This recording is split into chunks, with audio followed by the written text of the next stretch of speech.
when you hear and we talk about boundaries, not always, but often it feels like other people are the one like Mhm. disrespecting our boundaries. But actually, the only one that can really truly break a boundary is you. It's whether you keep it, whether you respect it for yourself or not. Sometimes it can be really hard to believe that you can actually keep it, but you can keep yourself accountable if you continue to speak it and reinforce it. Small actions add up to a lot. I think it doesn't have to be these drastic putting my foot down, saying no type moments to be impactful. I remember the simple act of putting a Teams message up as a status that said, I am away from my computer eating my lunch for 15 minutes.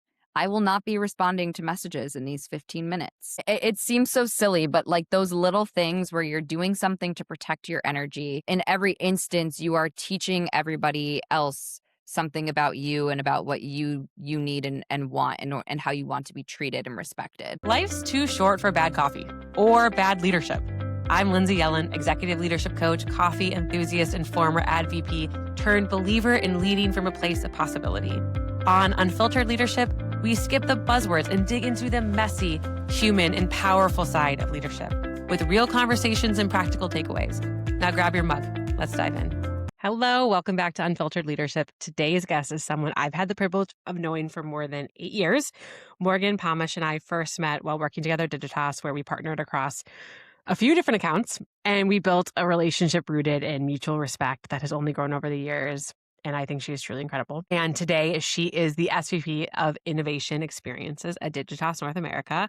But what I admire most isn't just her title, it's the way that Morgan leads. Morgan has a remarkable ability to stay true to herself while navigating some of the toughest moments in leadership. Her candor and care is so well balanced, and she is someone that people truly want to not just work with, but work for. And in our conversation today, we talk about standing up for your values, finding the champions who accelerate your career and support you in who you are, the how to set and keep healthy boundaries. And we really explore just so much of like what it takes to be true to yourself in your career through all of those things. And it is a powerful conversation for anybody navigating how to lead themselves without losing themselves in the industry of advertising specifically. And I'm so happy that you're here. So grab your mug and come get unfiltered with us. Hey, Morgan, I am so happy that you're here. Welcome to Unfiltered Leadership. Thank you for having me. I'm happy to be here. How are you doing today? What's on your mind? Well, Paris, since it's on your hat. I chose this for you. So everyone listening, I'm wearing a Paris hat, and Morgan just got back from Paris from the crazy heat wave.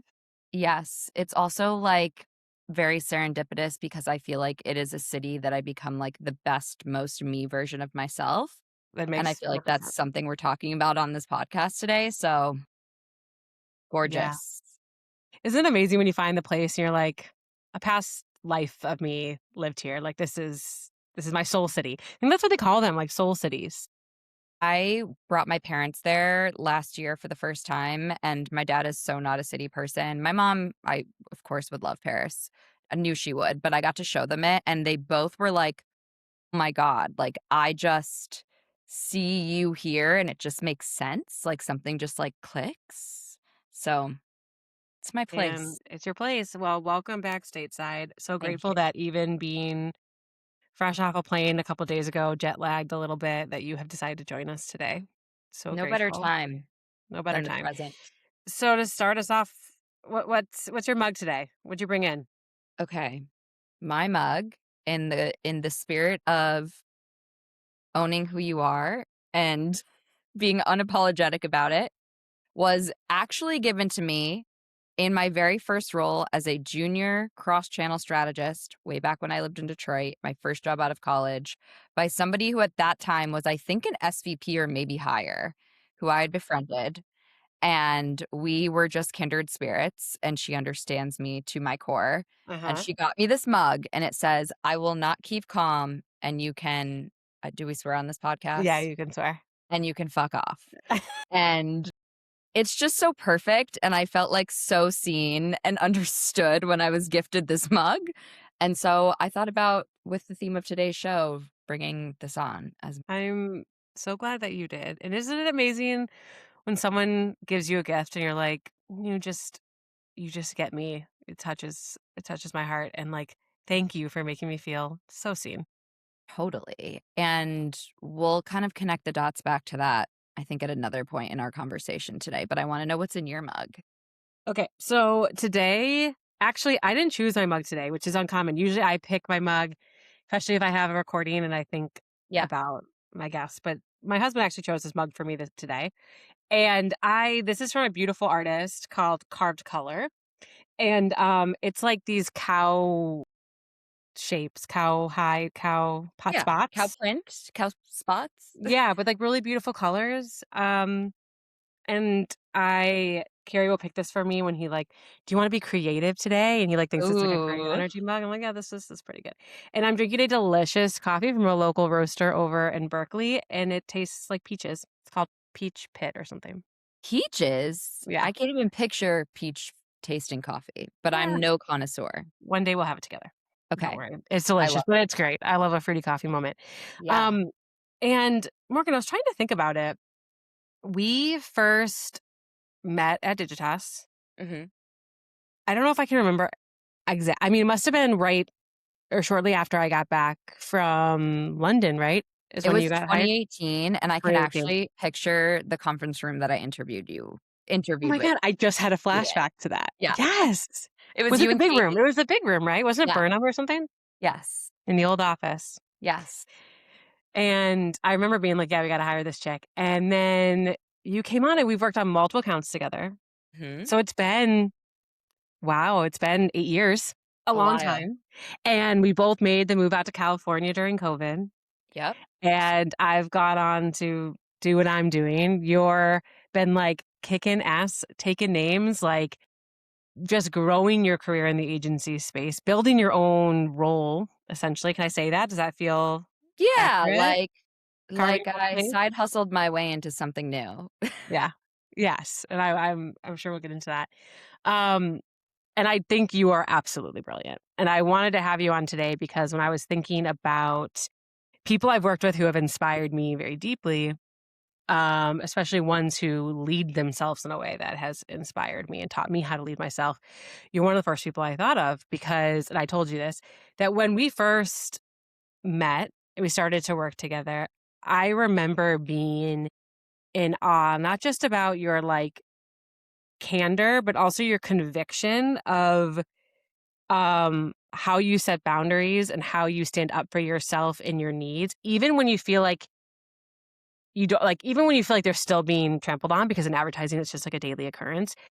You would like name that and you're like, I really need this, or I really didn't want to have to be doing this, or I really need support here. Whether Yeah. that was honored by others or not, you always spoke up for yourself.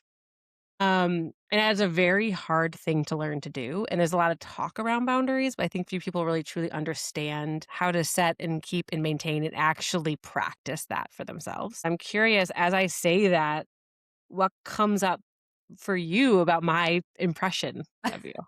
Well, first of all, thank you, and I feel like similar about you. I remember getting in that room with you and Katie and just being like, "These are the most badass, just, like, confident people, and I would be so honored to work with you," and we had so much fun, and I learned so much from you about maintaining your cool and what it means to be a leader of a team of people and how to bring people together beyond the work itself, right? Like those are all things I hadn't ever really experienced in a team environment until I worked with you. So I think we both fangirl over each other.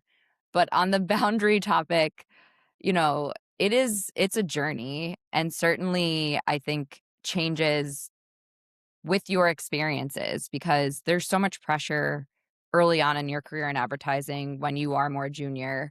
The expectation is that your boundaries don't exist. Like the expectation is you are the workhorse and you exist Yeah. because you're young and you have nothing else going on. And so you're going to be the one who's grinding and getting things done and staying late. And it's just kind of like the expectation that's put there. And I think you are not at the point yet where you have done enough to prove yourself to show that it's not that you have to prove yourself, I suppose, but I think your work hasn't spoken for itself yet. So you still need to do all of that grinding in order to show people that you can perform. So it's Yes. a really tough position early on in your career to balance that idea of like setting a boundary. And it really shifts, I think, the more senior you get, where you have a little bit more of experience under your belt to say, like, I know my work speaks for itself. I know what I'm able to deliver and when I can deliver it and when it's enough and being able to do. So I just want to acknowledge first that, like, that challenge is very different depending on what point you are in your career. I think that's a well, I think that that's a very, very well made. And to build on what you're saying, I think it's that the industry has taught us that you earn trust and you earn dependability, reliability, like you kind of earn your opportunities by how much you do, how quickly you execute. Like it's just what we value in that industry fuels lack of boundaries, burnout, give it your all, not respecting time, a lot of those things. And so I you think feel like there's responsibility, though, on leaders and decision makers to. So if I reflect back to some of my early experiences, not necessarily my first job, but when I was like kind of becoming a little bit more experienced living in Chicago, there were definitely times that I was making laps of the building, crying. I literally started to get health issues. Like I would have these things called like enhanced physiological tremors, which are basically like you shake or get like twitches, but it was from stress. And like my body was like physically sending up all of these red flags that things were too much.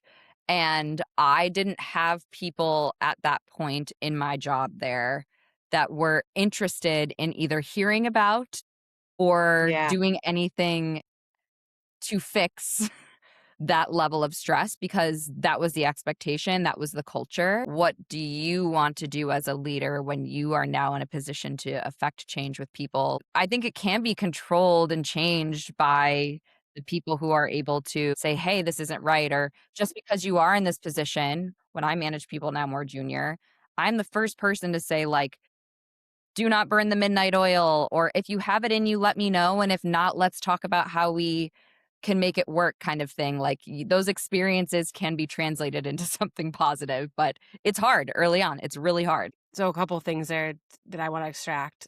One being, yes, like as a junior person, you are looking above you, right? And around you. How are other people doing this or are they being rewarded for it? And as a more senior person, I found myself guilty of this. Like, did you expect that of like the next generation? Or were you trying to actively change it? And I think I kind of towed a line. And as I started to realize it more and more, I started to be like, oh, I am putting the junior people in the exact position I was put in. Mhm. And I'm not doing it because I don't respect them.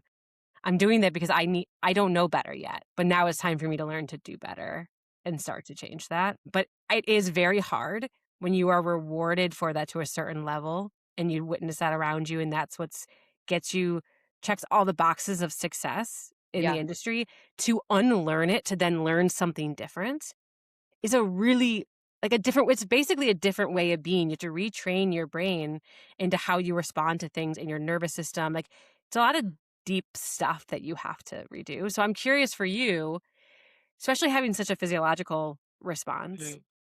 how did it force you to have to like change your way of walking through the world of work? And how did it teach you how to set better boundaries and take care of yourself? Well, after that job kind of came to a close, I started working with you and our team. And I will say, yes, I was coming up a little bit as far as seniority, but not like senior enough to be making my own decisions. I was still very much like a part of this machine. But I do think that I came into that position knowing that I didn't want to go back to that level of discomfort that I had been in with my health and with just like the pressure of how I felt I needed to prove myself. And I was very vocal about that early on. And I think there is something to be said about putting what you want and need out into the universe and being the one to say it out loud because you never know who it's impacting, especially as you get more senior. But even not as you're getting more senior. Like the people around you hearing someone else say something that it's like, oh, they said the quiet part out loud, right? Yeah.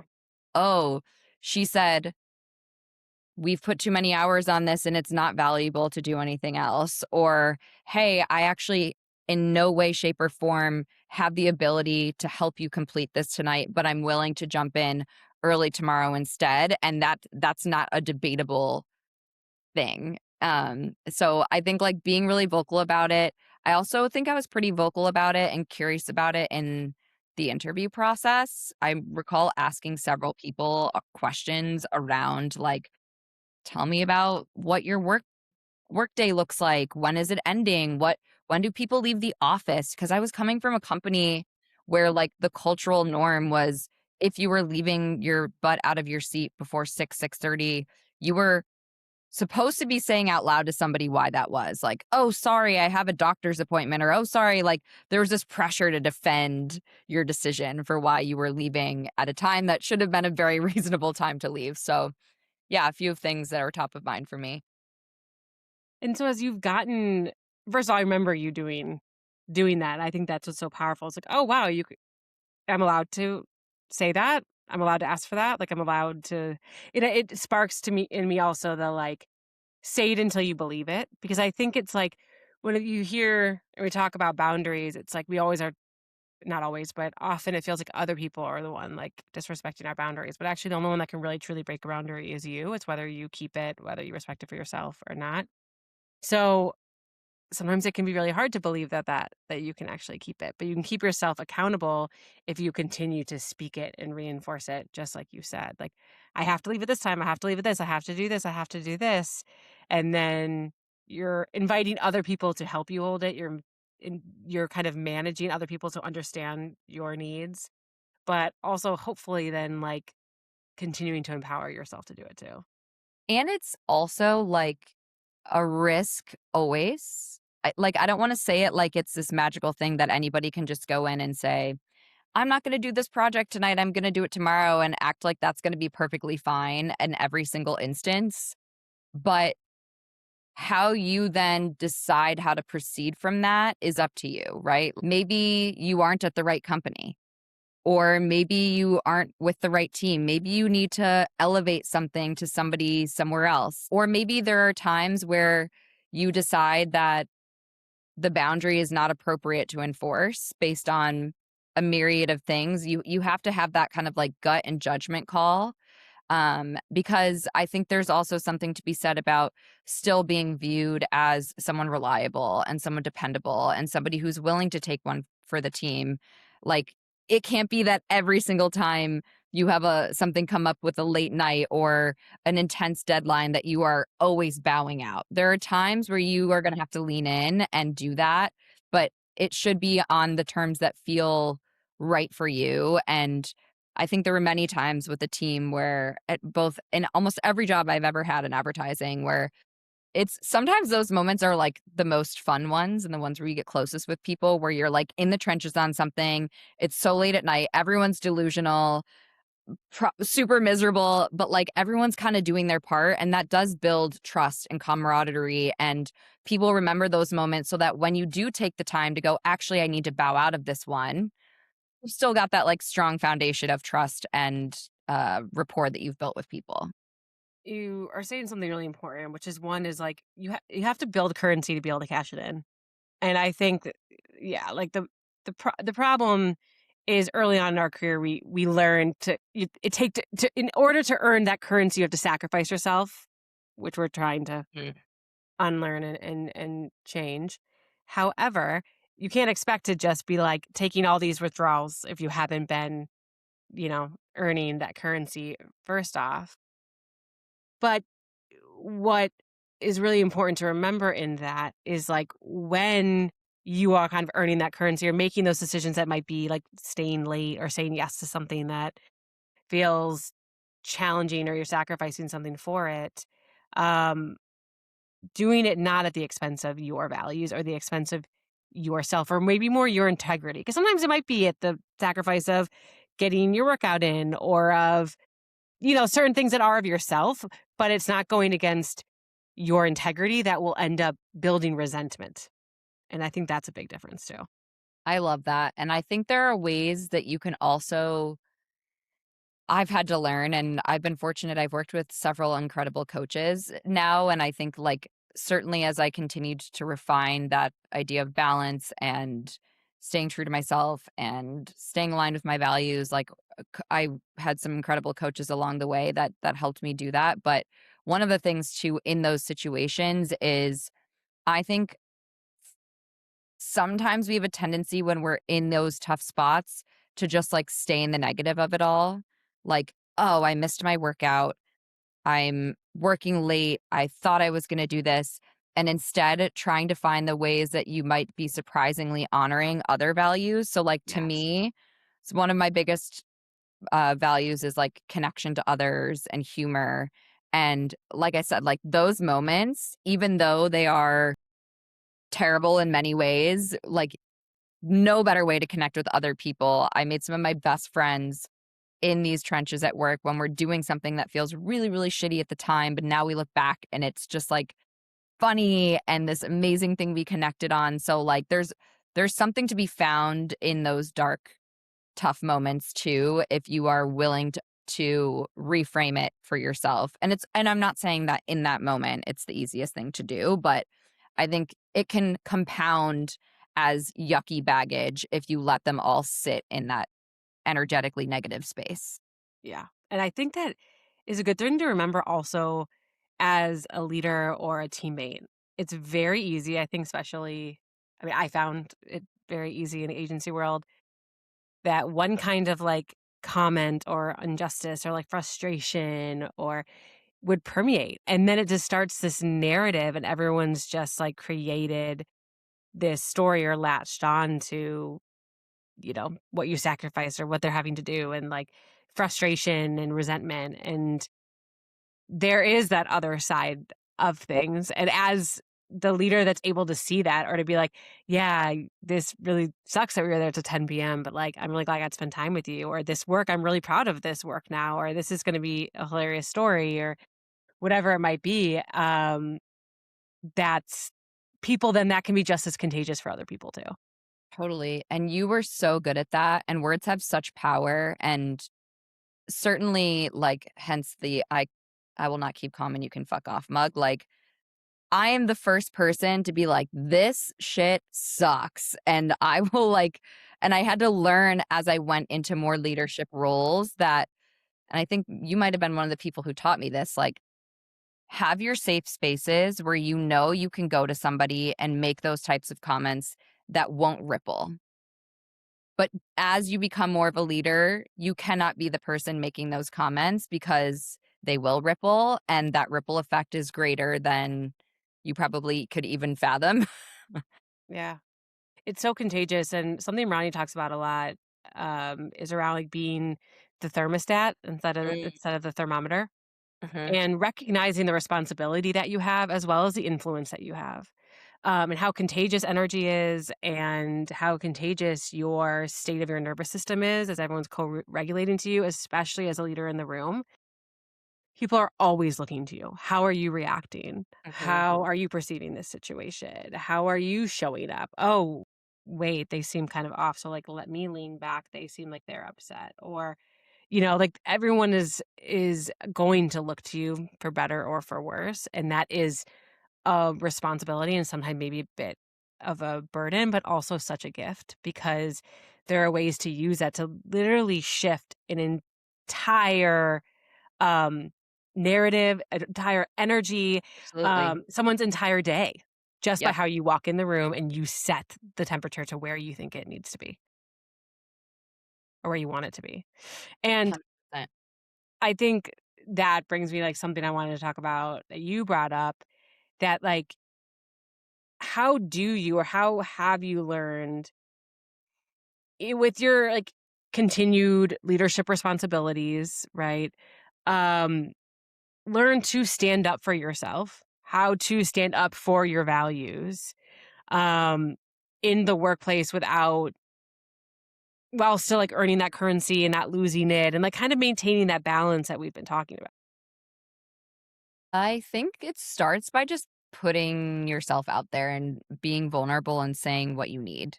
I think there's such a fear in putting your needs out there because it feels like, what if they're not met? What if my needs aren't acceptable? And I think you have to learn that safety becomes a learned thing of like, I'm going to say what I need and something's going to come back to me one way or another, but it's a piece of information.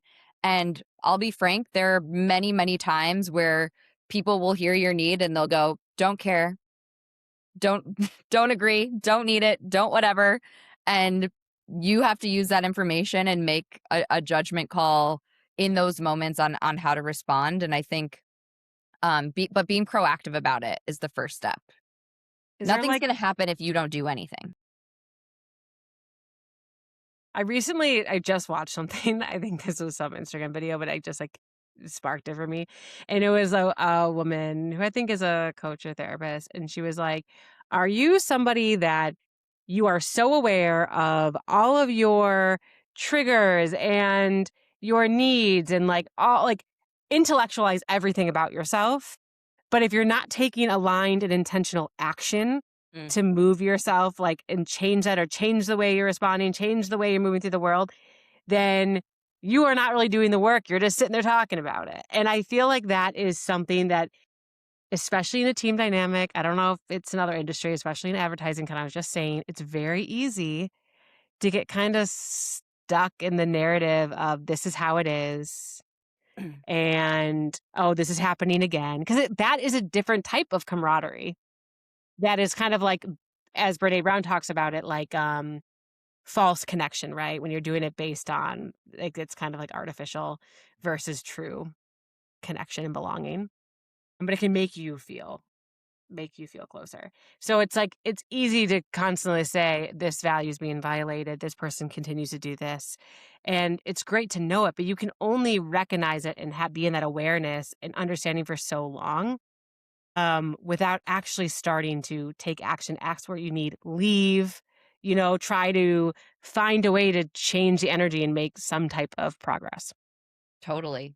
And small actions add up to a lot. I think it doesn't have to be these drastic, like putting my foot down, saying no type moments to be impactful. Like, I remember the simple act of putting a Teams message up as a status that said, like, I'm away from my computer eating my lunch for 15 minutes. I will not be responding to messages in these 15 minutes. Like, it seems so silly, but like those little things where you're doing something to protect your energy in one way or the other. And those little things start to snowball and grow. And um, in every instance, you are teaching everybody else something about you and about what you need and want and how you want to be treated and respected. How have you find or witnessed that it's different, harder, easier, like being a woman in the industry? As it relates to balance or just in general? Balance or honoring values or speaking up for what you need? I have found I've had great female leaders. I'll just say that to start. Shout out Steph Kelly, Caitlin Finn, like amazing, amazing women in my career who have helped champion and help me like understand my role in the workplace as a woman. And one consistent piece of feedback that I got all the time was around this idea of being emotional. And I got it consistently throughout my entire career. And it wasn't until I had Caitlin and Steph to help me make sense of that piece of feedback that I started to really process the role that womanhood played in that feedback. Certainly somebody like me who is very vocal about my opinions isn't afraid to say something that goes against the grain in the room. When something feels unjust or frustrating, I will happily be the person that says, like, this doesn't feel right, or I feel really strongly like we need to make this choice. And I do get emotional about it because I'm passionate. And that being a double-edged sword of learning that that was not a negative, but if without that, in the absence of emotion, I like lack my power, was something really interesting that both Caitlin and Steph helped teach me about, of this duality of like, well, you can't have the if you don't have the bad side of that, then you also don't have like the good side of that. And certainly that type of feedback, I specifically remember one of my first reviews with Caitlin, there were like a couple things in there and she was like, I would make sure that you take this feedback in the context of, would that feedback have been given to a man? And that was the first time anyone had done that for me in my career. And I was like, wow, this is just such a different way Yes. of reviewing and thinking about my experiences. So, what would you tell a young female leader in the industry who's receiving that feedback? To not let it deflate you, and to ensure that like you are standing in your power, right? Like, it's so easy to see things like that. And certainly, as somebody who's a high performer, like very type A, triple Virgo, like I'm looking at those reviews as like a checklist of like, gotta knock that one out, gotta knock that one out. And after seeing like certain themes come up, I think it's good to explore like what in that theme is valid and what in that theme is something that maybe is just true to me and doesn't need to change.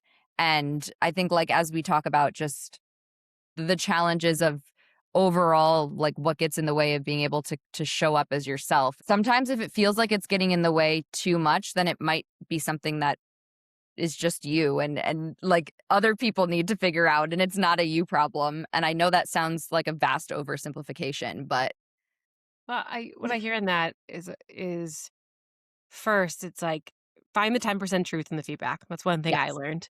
love So that. something in there that is probably true or said for a reason, but then also recognize there's probably a lot of other factors that are going into it that like what do you need to let go of too? Because if you take all of that to heart, you take it as that checklist and you say, I'm too emotional. I have to start to cut out my emotion. And you start to have that change of perception of yourself and it's actually dimming yourself down, muting yourself in some way. You don't know what magic you are taking out of the room or taking away from what makes you you. I've had that too. I've had that around early on in my career, hearing that I talk too fast. Mm. And that was something, maybe they would tell that to a man. I don't know how sex oriented that is, whatever, but or gender, I should say. But I remember like growing up hearing that all the time from my dad and being really self-conscious about it and then thinking, "Oh my gosh," like being so self-conscious about it like for years and years. And then I can't remember what leader it was, but I talked to somebody and I was like, "Do you think I'm talking too fast?" Maybe it was Alicia Hamilton or um and they were like, "No, I don't. Actually, I think that's what makes you really effective in some ways. And that's something that makes you really unique because of the energy you bring into the room and the way you're able to articulate yourself and like people can keep up." So I've learned like there are times when I am probably talking too fast and I do have to find a way to manage it. And how do I use my tone, my articulation, my speed, my ability to like be a faster talker to my advantage as something I harness as a leadership and unique superpower versus something that I hear automatically assume it's bad at face value and try to eliminate it from my arsenal. Totally. I think that there's also a challenge as a woman in the relationships that men have with other men in the workplace. Mm, And tell me more. certainly, like at a leadership level, I've had multiple times in my career where the most senior person in the strategy department is a man. And there is a like unintentional boys club energy of like, I feel like he gets along well with this person because they seem like somebody that he would like to have a beer with. And like, I just won't ever be that person. When thinking about legacy, Morgan, and like what you have learned as a woman coming up in the industry and like finding your way, how have the champions that you've had, you said you had some like incredible women leaders, how have they influenced your career, and like what is it that you want to carry on to other women that you might manage and lead? I think that they have done such an amazing job at making me feel like it is totally okay to show up as myself and that that's enough and important, for one. I think they've taught me the power of leading with emotion and empathy, and that not being a weakness, but like a really, really strong power, and how much respect can be gained and earned through being empathetic. I would say they've taught me about going after what you want. Huge. I remember like in a couple of my earlier roles, it felt like it was a very like stay in your lane and shut up kind of vibe. And I think I've had multiple now female leaders who, in career conversations and outside of career conversations, truly interested in what moves me and open to those paths looking unique. Like, it doesn't have to be just about the promotion to the next level. It could be about, do you want to work in another department? Do you want to work somewhere else entirely? Like, they just felt so invested in me as opposed to the thought of me within the specific company and role. Yeah. I talk and think a lot, and I feel like Chris Loeffler, who managed both of us, or at least we worked Mhm. with him, was really good at this. But like, and he taught me a lot about it. But I feel like the difference between a good manager and a great leader is that they're champion your career, not just champion you in Yeah, the role on their team. And you feel that's a difference because they care about you as a whole 100%. person and they care about everything that you have to offer. And I feel like I've talked about this before on the pod, but something that Chris did, not a female leader, but an incredible leader nonetheless. There's But great he, male leaders. There's great of all kinds of course, leaders. and he's, I Yeah. think, one of the best. And if you heard us saying it, he'd probably tell us to stop because he's also very humble. But there was a time when there was somebody working on one of our teams who wasn't meeting the level, meeting the expectations, and there were a lot of people complaining and frustrated because in the industry and a lot of teams, like people have very high expectations, and there's high bars and it can be relentless um, to do really great work. And so people were kind of disappointed. And I remember him being like, not going to the place of there's anything wrong with them, but saying this is just not the right fit for them. This is not the right role. And that really made me rethink, oh, how do I look at somebody as a person and how they are being set up for success here versus, oh, what's wrong with them? Why isn't it working? What are they doing wrong? Why aren't they good enough? And I that is like a big difference in posturing as a leader and how you view and respect and believe in the people around you. So even if they aren't rising to the occasion, they're not meeting the expectations, they're not able to perform, you're not looking at them less than. You're looking at, okay, this feels like this puzzle piece doesn't fit. So Mhm. how do I support you as you move on? Whether that means that we got to part ways, whether we got to put you on a PIP, whether we got to find you another team, whether I have to try to help coach you to realize that you're not happy in this role. It can take on a lot of different views. And that does take extra time and energy. But that is like a truly human way and like people led way to lead people that isn't at the sacrifice of people. And it's so worth doing, and I think about this a lot in my career, but also in my life of the only person that has to live with the way that I showed up is me, and in instances like that, if you were to show up and say, "This person sucks at their job, like, I'm just gonna let them go," like, that's something that you have to live with forever of, like, Yeah. did I try? Did I interrogate it? Was this the right thing for them? Was there something that was missing? Could they have been supported in a different way? Like, I would rather get to walk away from that situation as a leader knowing that I did something valuable for that person, even if it was ultimately deciding this wasn't right for them, but knowing that I did it in a way that wasn't like rude or like disrespecting their character or creating a perception that something was wrong. Like, he gets to walk away like living with that choice in a different way than he would if he just kind of closed the chapter. And I think that's something that probably serves you so well in your leadership is your ability to say the hard thing, your ability to say the thing that people are unwilling to say, that everyone's thinking.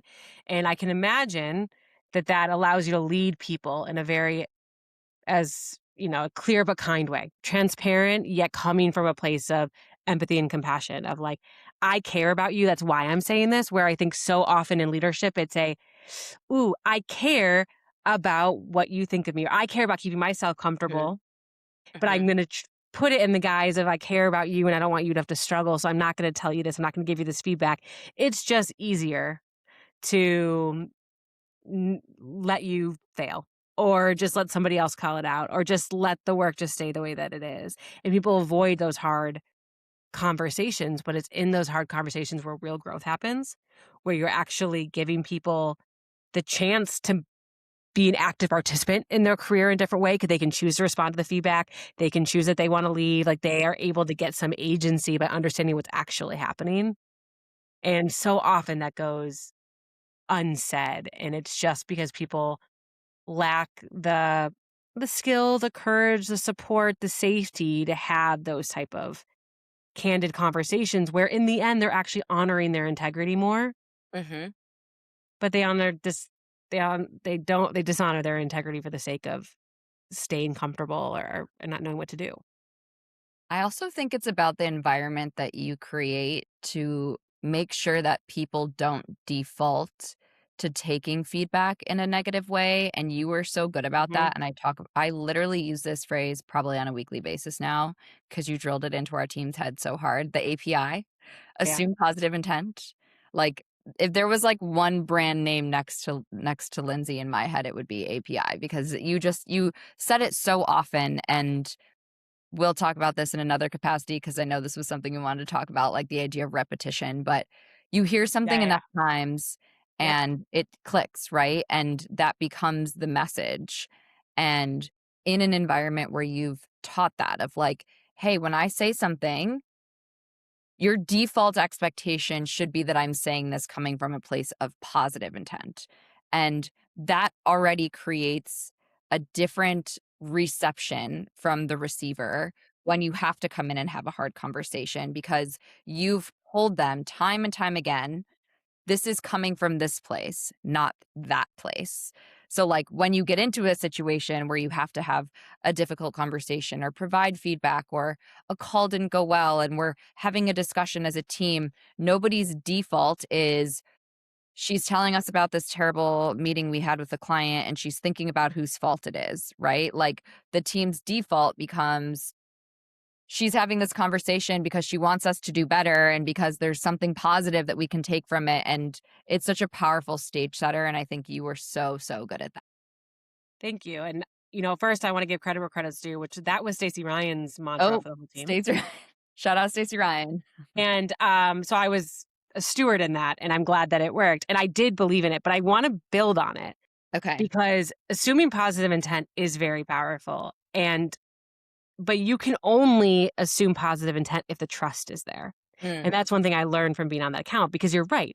Like if I know, like you knew if I sat you down and was going to have a conversation that it was coming from positive intent, not just because I said assume that positive yeah. intent with me.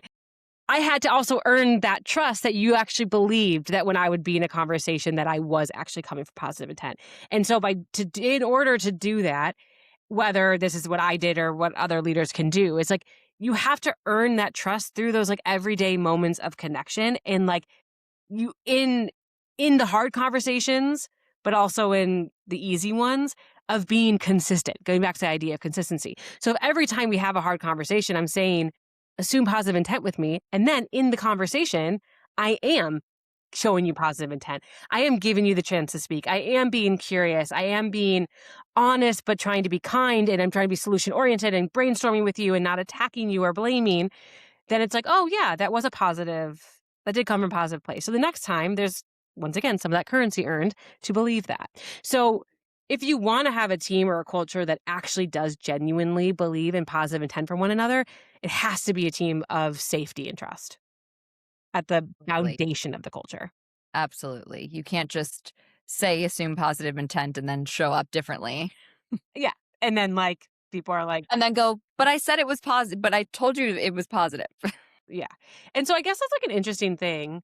So we can talk about the consistency, but like just because we lived that experience together, are there specific tangible things that that account, as leaders on that account, that we did to build trust, to create that safety so that API was actually believed and true? I think that there was a lot of openness on that team and lack of judgment, both from a work perspective and like a personal perspective. We all became very comfortable around each other and comfortable being our truest selves. And there were so many amazing, like, funny stories of people on that team just doing things that are like Yeah. totally hilarious and like, but the like we all laughed and we all were just kind of in it and accepted the people for who they were. And I think that created a lot of safety. I Yeah. think there was also always this mindset that, like, when things were to be solved, it wasn't like, "Morgan, go fix that." Yeah. It was like, "We have to fix this. Something isn't Yes. working." And if something ever fell down, like a domino fell, it wasn't a finger point of like, that was Morgan's deliverable, and so that it is Morgan's fault that things went wrong. It was a, hey, we all thought that this, it was a joint accountability. We all thought this was the right thing. We all reviewed your work. We all came into the client together with this. And if it didn't go right, it's not just you, it's, something we all did together. So I think those were a few really strong ones we had built. Yeah, to build on what you're saying, one is I think there were a lot of people who we had a unique set of people who many of which were not afraid to be vulnerable, to be like kind of show different parts of themselves or have a hard conversation or talk about when it was hard or not be afraid to laugh in a difficult moment. That kind of just created a connection of authenticity. And that really just depends on people on the room, but it also does start with people at the top, like the Stacy or Dan or like some of the more senior leaders that we had that would give the permission that we can be that way. Right. And that trickles down. So I think that's important is like if you want vulnerability, you have to invite it and demonstrate it. Um, and authenticity, I would say. The other thing is we were building something new that hadn't been done before. We're kind of trying to bring something to light. And I think that did foster an environment Yeah. where it's like we have to tinker this together because it's not like we're just doing the same thing over and over again. We're really trying to evolve. And these are problems we haven't faced yet. So how do we bring all of our minds together? And I think there was a lot of respect. This is something I give a lot of credit to Digitas and often the industry. Well, I don't know if can't speak for all agencies, but I felt like there was such a respect for all the different capabilities in the room and that we trusted that people were an expert Hmm. in what they were there to serve for, whether strategy, whether project management, like whether creative, whether tech, whatever. Like it felt like there was like, we need all of us to do it. When you first said permission, I thought you were going to say something else, which I thought you were gonna say permission to have fun, and it seems Mm, so silly, and I don't think it gets talked about enough, and when I think about my success, my relationships, my career, so much of that, I think, comes down to I want to be somebody that people want to work with and is fun to work with, and the power that that has in so true. drawing people to you, wanting you to be on their team and work on projects with you. And that team had so much fun. And it did start from the top. I think that Stacy was a fun person and was always talking about having fun. And even when we're doing things that are like not super fun, like we were literally making ads for toilet paper. Like I always used to joke with people that like my career like went down the toilet because at one point I worked on liquid plumber and then I worked on toilet paper and I'm like, why am I just like stuck with all the poop stuff? But like you can choose how to bring levity, and, like, that is a big value of mine is humor, but, like, I think levity and just we're doing this all day, every day. It doesn't have to be so serious and so heavy, and if you get to choose how you're going to spend your time, and if you get to choose you don't always get to choose the people you're going to do it with, right, in a work environment, but like have fun with it because it is a choice. And I think we chose that so often. You know, the things that you say when you go on mute, or the story of somebody from the night before, like all of these amazing things. And that's the stuff that sticks with you. It's what builds rapport. And I think that's what makes you like somebody that people want to work with and remember working with for years and years to come. You're so right, and even as you said that, I, like, just got all these flash of memories that I just, like, wanna die laughing, and we sit here and we talk about the challenges of the industry and and we've brought up a few of those, but there's a reason why so many of us were in it for so long, stay in it, wanna be in it. It's because so many of the people are people you wanna work with, you wanna work for, you want be friends with and you want to spend time with and you don't mind staying late with because there is such fun and creativity and connection that is possible in an environment like that. And And you that want to does be make it that really special. person. Like, I feel like that's a little bit of the reminder, like, Yeah. be the Yeah. person that people want to work with. Like, it's so powerful. And I was gonna tell a story about, like, early days in my career. I remember my very first job, there was a super senior, he was the chief strategy officer, and he was, like, kind of an intimidating guy. And I remember, like, a few times, both meeting him and a few other people that were super senior, and there was this, like, vibe from people that, like, if you were to meet with them, you had to present in this particular way. They were, like, these very untouchable, and I think we get this a lot in corporate environments where, like, you hit a certain level and you must present this way, and you must talk this way and behave this. Executive presence. Yes, and Hmm. I remember going into my first meeting with him, and I was just like, "You know, I'm just gonna talk to him the way that I would probably talk to anybody else." And, like, I stand by my work, and I was professional and things like that, but I wasn't gonna treat him any differently than I would, or show up any differently than I would wanna show up for anyone else around me. And it honestly created such strong rapport, and I feel like it made me so much more memorable than people who come into that room trying to show up a particular way. And I treated everyone that way, and I think it created that energy of other people feeling like they can show up like themselves, and that idea of this, like, reciprocal energy of enjoyable to work with. She's herself, and, like, anywhere that you get Morgan, you're gonna get Morgan the same way, and it's not like, surprise, Morgan in this room is a different Morgan than the other room. And I feel like that was a lesson early on that was so, so valuable, that I took with me into literally today. And I remember my mom, I had a meeting. I'm jumping stories, I'm sorry, but it's like one final build. Hmm. I had a meeting that I was really scared about with somebody in the Ford Motor Company whose last name was Ford, and thinking like, "Oh my god, I'm like 22 fresh out of college, like what am I going to say to this person?" And I remember my mom telling me a story about how she had, I hope this doesn't get like spread around the internet, but if she sees this, great.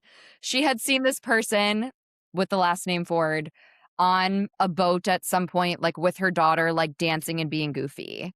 And she basically said to me, like, just remember at the end of the day, this is like a woman who dances on a boat with her daughter. Like, it's not this otherworldly person that you're sitting across from. And that, I think that really, my mom is an advertising executive, so like she's taught me so much, but that stuck with me forever and ever. And it has taken a lot of the fear out of some of these leadership conversations that I think we all get so intense when we're like going to talk to a leader. It's like, we have a CMO meeting, we have a CEO, like, it becomes this very icky, intense thing. And I'm just like, I'm gonna talk to a human, and I'm gonna talk to them the way I would talk to another human, and it's gonna be totally fine. And I think it's created a lot of, people will say like, "You were so fearless." And it's like, "Well, what was there to fear? What was there to fear? Yeah. They're a It's just that human." you're just a human talking to another human. And they probably want to talk to the person you are and not what you're trying to manufacture. Totally. Totally. Completely. Imagine getting like tap danced to all day, every day. And I think to earn that kind, not earn, to build that kind of self trust and self belief, and I'll use the word again, like self permission or whatever. Um, I kind of like, I'm going to call you out on a story you had told me earlier, but like the story about Chris, like I think there are moments when we make decisions of showing up as ourselves, the showing the emotion, showing the honesty, and I'll let you tell that story in a second. And, you know, we are then responding or taking in how people are reacting, and we have a choice in what to do with that.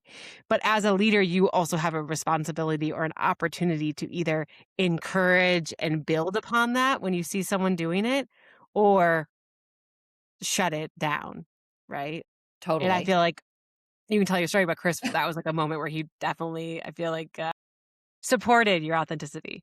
Yeah. I remember, I feel like it was like thick of COVID. Everybody was like on a call and we were all trying to navigate this very strange new environment of working from home. And we'd all been locked in our houses for like 4 months. It was a strange time. And something came up on a call, and Chris essentially like put the feelers out to the group of like, what does everybody think? Or like, what's going on? What do we think we should do? Or something along those lines. And it was one of those moments where I know people say like word vomit, where just like your truest thought could not be withheld from being released to the world. And I literally just came off mute and I think I said something like, God, I just really don't care. And it was like one of those things where like right after I said it, I slow mode like myself back of like, did that just actually come out? It was like a large enough group of people. There was like a little bit of a pause, and Chris just started dying laughing. And it was such a like collective sigh, because I'm almost certain there are other people on that call who probably also didn't care. 100%. But for him as a leader to take that moment of like genuine, just like human reaction to something, and what the corporate response could have been, what people would tell you should say in that moment is some sort of like calculated answer of, I'm not quite sure what we should do to continue on. I don't feel strongly about it. There's so many ways you could do it, but I don't know. It just happened, and I got to say that's not the only time in my career that I've probably said things like that, but his response was just so genuine, and it's become like an inside joke. Like I feel like he brings it up to me at least once a year of that like exact moment, and the safety that he created for the group of people in that moment to be like, okay, you know what?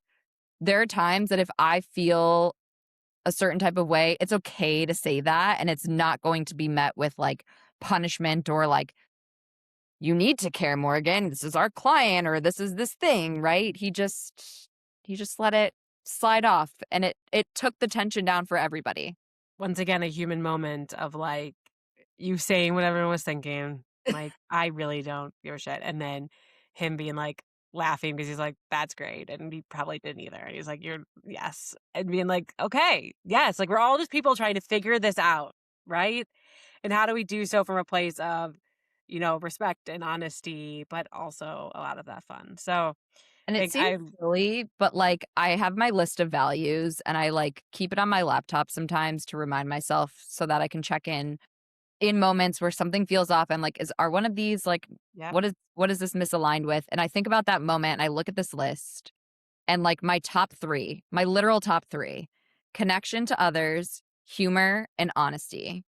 And if I think about that moment, it is like a bullseye of all three of those things happening at the same time. And it's probably why it just like sat so well with us and with the team, because it was just like, it was a connection with others. It was humor, and it was honesty all together in one little package. And first of all, brilliant that you have your values on the side of your laptop. This is a cue to everyone to do that. And because that's exactly what they're useful for, is like to understand the moments that are either the ones that stick with you that are so memorable, like that one, or the moments that are so difficult and painful, if you're able to connect it back to a value to understand which value is being honored here or dishonored, it gives you not only so much insight and self-awareness, but also power back to say, "Okay, now that I understand it, what can I do about it? Or how do I continue to replicate moments like this? Or how does this drive my leadership?" Yeah. And the last thing I wanted to touch on, because I've already taken so much of your time and your brilliance, is and it kind of builds off of this actually, but this piece Mhm. about the power of consistency as a leader. And as it ties back to the ability to hold boundaries, it ties back to the idea of how you honor your values or have other people understand your values. But what have you learned in like your own way, your own words of the power of consistency? Mhm. I think it ties very closely to the idea of, like, staying true to yourself, like, and doing that consistently and not wavering from it. There's always going to be pressure to conform to a culture or to conform to a client. My God, we've had some experiences together with clients where I was like, "I just don't understand this person at all, and they don't understand me," and, like, I could morph and mold and try to fit as much as I can, but I won't ever be what that person needs me to be, and, like, accepting that and just continuing to choose to show up as yourself and trusting that it will all figure itself out in in time, but yeah, like, the consistency piece is really what creates the change in not only your behavior and building the right habits for you, but then how other people are going to respond. So, like the honesty piece with Chris, I am certain that that wasn't the first time that Chris had heard me say something. Like if I had been like all along this very go with the flow, happy go lucky, never saying any hard things person, and then one day in a meeting with Chris just dropped that I didn't care about something, it might have been a red flag and he might not have laughed, but I am certain that prior to that point in time, we had been on many calls where I had been really honest about something and going against the grain and staying consistent to that part of my personality. So when it got to that moment, it made a lot of sense, right? Like he was prepared for that.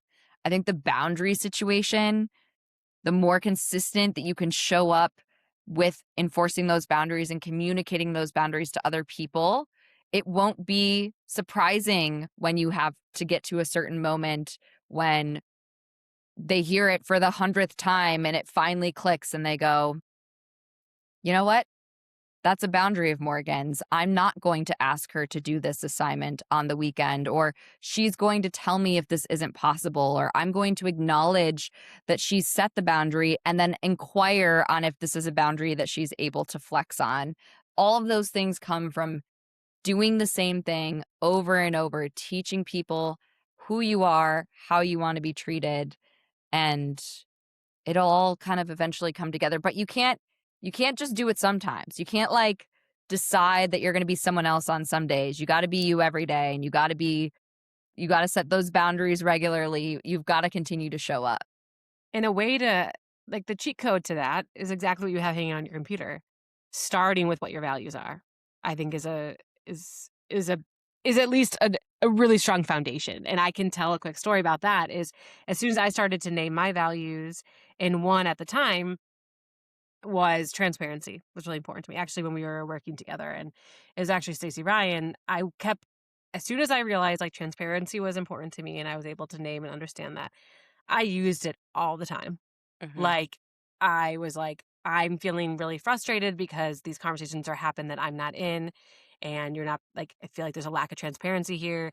You guys are putting this together, and I'm not being invited into the room. I feel like I'm being, you know," like, I would just constantly use transparency as something that I needed, or I Mhm. just wanna be transparent here. It's Yeah. important for me to be transparent, so I'm gonna share this over and over and over again, and I'll never forget Stacey one time said to me, like, "You're one of the most consistent leaders Mm. I've worked with," and she was talking about exactly that. I kept saying transparency, transparency, transparency, and so it's one of those things, like, not only is it come through in your actions and the decisions that you make, which is so important, but you can also speak it into existence. And that is like, how do you want people to be talking about you when you're not in a room? How do you want people to describe your leader brand? And it's like you do have control over that in the language that you use and the way you conduct yourself and how you're consistent in the decisions you make, how you respond to situations, how you treat other people. All of that contributes, but you can create your like compass of that based on and like your map based on starting with your values and what's most important and your needs. And your values are your power. Like when it comes to being who you are, it is honoring those values. And I think sometimes it can be hard to see, like, you wouldn't think that in like a corporate environment, like connection to others or humor, it's sometimes hard to see how those things like play out. But if you know them, you can find ways to make those your power, because if you don't and you're trying to like do things that feel like they go against what those values are, it becomes very clear. And I talk about that a lot with people who I'm either, like mentoring in a work environment or that report to me in a work environment. So often, like even little things like presentation skills. I was talking to someone recently about presentation skills, and I could tell that he knew his content. He's awesome. He's brilliant. And then he would go into the room and he would like try to follow a script of what it sounded like he was supposed to say. And I'm like, hang on a second. I'm losing you. And like, you are what is going to sell this, not the script. And the more that we could like kind of pull out, and he's somebody who's like a little unpolished in the way that he speaks. And I remember getting into a pitch meeting with him and he said something that was like, super unpolished, but it was funny and it made sense in the environment, and like it lit the whole room up and everybody was just so much more in tune with what he was saying. And I'm like, see, like your power is what you naturally do. And like if we can find ways to lean into that, you're going to be so much better off than trying to fit into all of these like imaginary boxes that work environments love to create. Yeah. It goes back to like not like muting or dimming yourself down based on the parts of you that other people might say aren't that go against what they value or perceive as like the right way to be. Totally. Yeah. Well, kudos to you as an incredible leader to like, what a powerful line to say. Like, I'm losing you and you are what's going to sell this. Like Yeah. they're never going to forget that. Like Oh, that's a moment I that hope they're so. going. Yeah. I mean, how empowering for someone to say, you are what we need. Not just what you say in this work, it's you that's what's needed here. Like that can totally rewire the And way that's a we reminder think for about like ourselves. everybody. Like Yeah. you're there for a reason. And what is it that you have that you can learn to harness and accept and believe in versus trying to. Thank you, Morgan, for sharing that wisdom and brilliance. And I am going to invite you. Is there any lingering pieces of leadership advice or gold that you've received that you want to share with the folks listening today? Leadership advice or gold? I wouldn't say that it's anything that I've received specifically, but I think I've really taken to heart this idea of like, you never know who's watching or listening. And Mm, it's really cool, especially in the last few years, I would say, to see in some of my feedback coming in, um, just how many people look to you and the actions that you take and how that affects the people around you up and down. And that the choices that you make and the way that you show up for yourself can affect other people and how they show up for themselves. I think I've learned, especially like the other way around, which we don't think about very often. You think about leaders affecting people, I don't like beneath, but who work in some capacity for them, but you never think about the effect that you have on people who are more senior to you. And I think that's been happening to me increasingly, like certainly my own manager who's freaking amazing, but like the more I enforce my boundaries, there will be times where I like nudge her on her boundaries of like, "Hey, maybe you should push back on this, or maybe you need to take time off, or you need to set that space. And she takes those reminders, or she'll say, like, yeah, I was thinking about you. Like, Morgan probably would have said this, right? Like, and it's really cool to think about that in both directions. And even when you're not very senior, like the choices that you're making when you're really junior could be affecting people more senior than you, to remind them, oh, yeah, I do want to be the kind of leader that helps this person enforce boundaries and doesn't do the same things that I had to do when I was their level, right? Like, so just knowing that you are influential in multiple directions and that people are always observing and witnessing and processing the way you show up for yourself. So well said, and it's so wise. And I can think of many moments in my own career of people I managed or people that led me that and it's like you don't your sphere of influence goes in every direction and really truly is limitless. And you um goes back to also like the staying true to yourself. Like the way you lead yourself, if you can be true to yourself and know your values and stick to your, your boundaries and everything that we've been talking about today and believe in yourself, then you are creating a difference, not just in how you're walking through your world, but the way that other people are perceiving it and walking through their own. It's incredible. Thank you so Thank much for you. everything and for getting truly unfiltered with us today. Yes, it was so much fun. I appreciate it. I Come feel like back I just soon. got to, like, talk to my friend for an hour. I mean, you did. And with some great mugs and some great stories. Yeah. Such great memories, Morgan. Thank you so much. Thank you. And thanks everyone for listening. See you next time.